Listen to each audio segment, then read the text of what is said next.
Jogadores liberados. Se você quiser falar aí de alguma situação de JBL, de qualquer coisa, você fala também, Rafa. Mas sobre essa primeira pauta dessa noite, né? Sobre jogadores liberados, uma notícia importante, porque a expectativa, assim, pelo menos para mim, não estava tão positiva, né? Lógico que a gente não sabia o que ia acontecer, não tinha certeza do que poderia acontecer. Mas pelo histórico, né, que a gente já acompanha de STJD, de futebol brasileiro, pelo histórico, a probabilidade era grande de ter uma suspensão rolando, né? Sim, e aí parabenizar o jurídico do Cruzeiro pelo trabalho. Recentemente a gente teve o Gustavo Gomes sendo julgado e absolvido, mas a gente teve o Marlon do Grêmio que pegou, se eu não estiver enganado, 2 jogos de suspensão. Ele até vai poder jogar hoje, mas está suspenso por 2 partidas.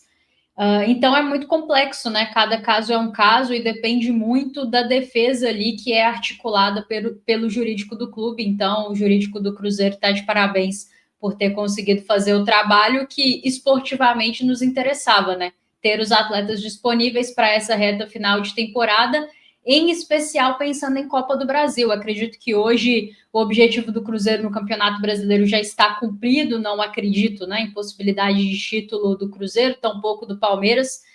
Então, pensar muito nessa Copa do Brasil. Que bom que nós temos os 3 atletas disponíveis sem esse tipo de suspensão. Caio já nos adiantou, né? Nos lembrou que o Romero está suspenso para o primeiro jogo da Copa do Brasil, mas aí é a suspensão normal. Pendurado.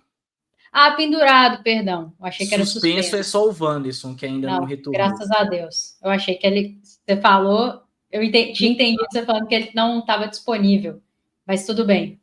Então é isso. Importante demais ter esses atletas disponíveis. E aí, agora com o nosso treinador e com esse grupo, usar esses 3 últimos jogos para, sabe, gerir bem os minutos de todo mundo chegar bem para esse confronto decisivo contra o Corinthians no Mineirão. Essa é a expectativa. Aqui no chat tem o Ronilson está dizendo: achei muito 200 mil de multa. Enfim, foi algo até, você sabe, Samuel, sugerido ou isso é proposto pelo STJD, né, a multa? Eles chegam num acordo, né? O Cruzeiro teve essa transação disciplinar. O que é importante a gente dizer aqui?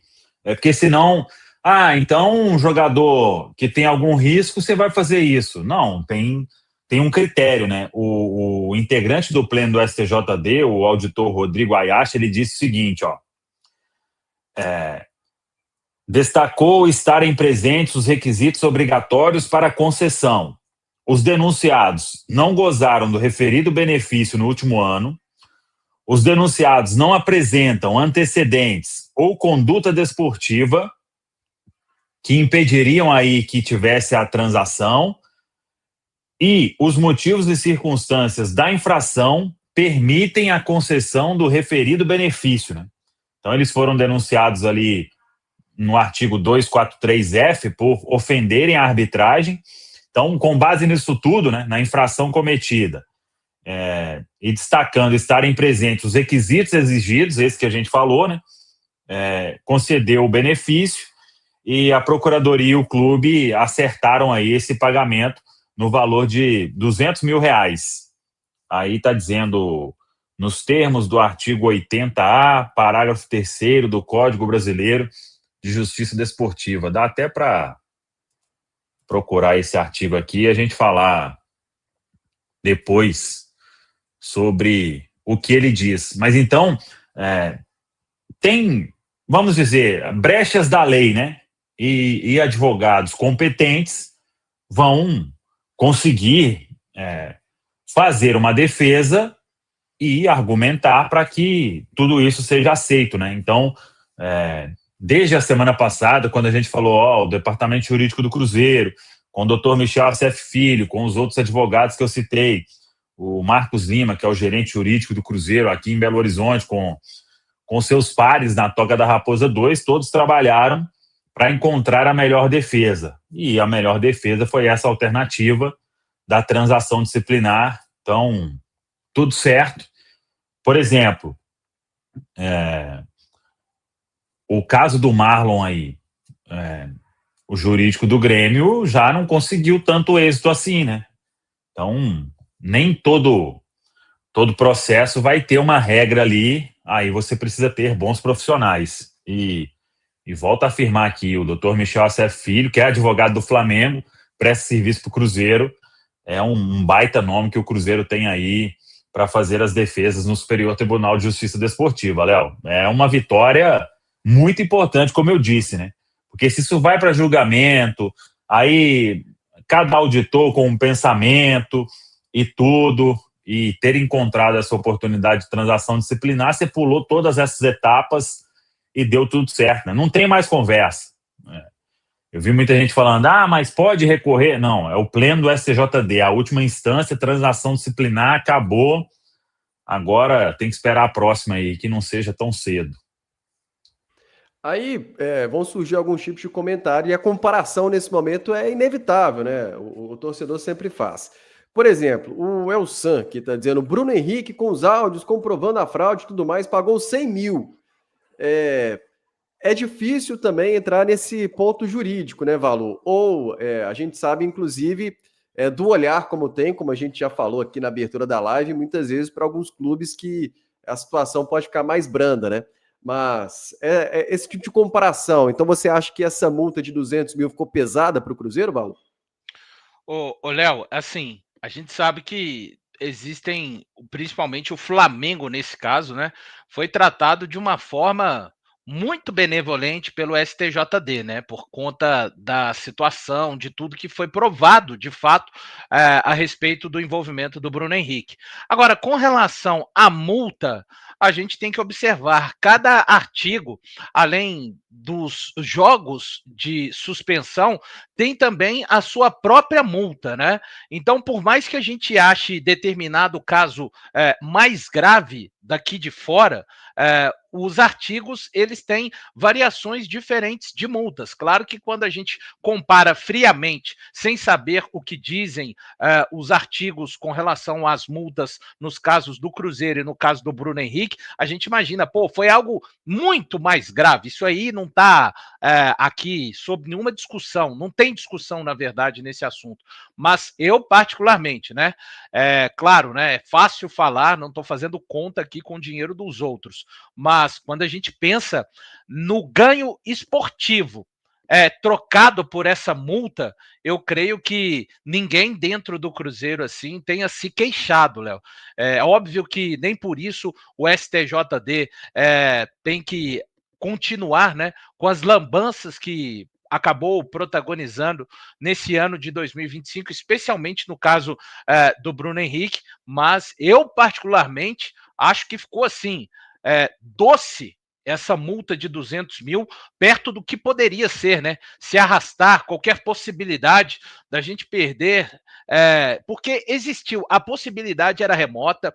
O Samuel Venâncio sempre trouxe isso aqui na Samuca TV, no Central da Toca, mas era possível, né? E um ano que a gente vê um tribunal variando mais as suas análises e julgamentos, variando mais do que os critérios da arbitragem brasileira, cara, eu tô tranquilo a partir de agora, entende? Eu fiquei apreensivo, sim, acreditei muito no poder de defesa do jurídico do Cruzeiro, mas tranquilidade é agora.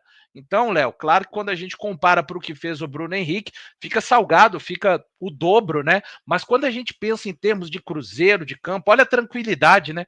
A gente tem todo o cenário exatamente com todos os jogadores para o Jardim trabalhar da maneira que bem entender, e eu fico muito feliz com essa decisão. Claro, eu acho que fica no caso do Caio Jorge também um aprendizado, né? Afinal de contas, contou muito. Ele tem um episódio, né, dessa situação. Ele estava zerado e o fato dele estar zerado contou muito também, como já chamou a atenção ali na sua fala o Samuel Venâncio. Então, realmente nas situações difíceis, né, que o Cruzeiro vai passar, porque próximo ano, para mim, a arbitragem vai continuar ruim no Brasil e etc., mas a gente vai ter um time ainda melhor e mais competitivo, então também que tenha ficado o aprendizado nesse sentido, né, de tentar conter um pouco mais ali a emoção, a hesitação, mesmo quando ele tem razão, que foi o caso.